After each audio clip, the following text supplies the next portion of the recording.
زوجة عم أنهت حياتي في يوم ميلادي الرابع، وفي ظهيرة يوم جمعة من شهر رمضان عام 16 حدثت قصتي في المغرب. في ذلك اليوم كنت ألعب في منزلنا برفقة إخوتي وصديقتي.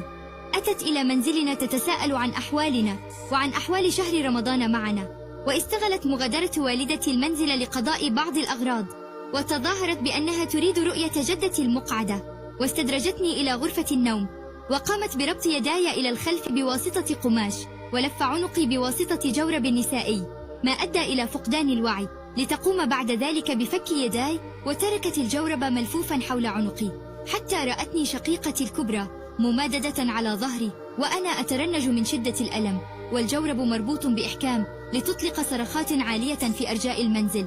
حاولوا إسعافي في المستشفى، ولكنني كنت قد لفظت أنفاسي الأخيرة.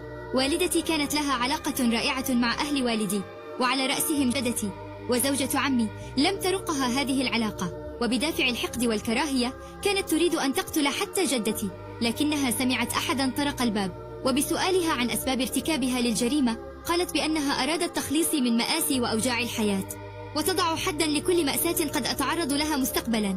ترافع والدي عني في المحكمة مع أنه رجل بعيد عن ميدان المحاماة أو القضاء، وبكي وأبكى الحاضرين، ومات بعدها بأشهر قليلة بسكتة قلبية، ولد تموت كذلك جدتي من شدة حزنها.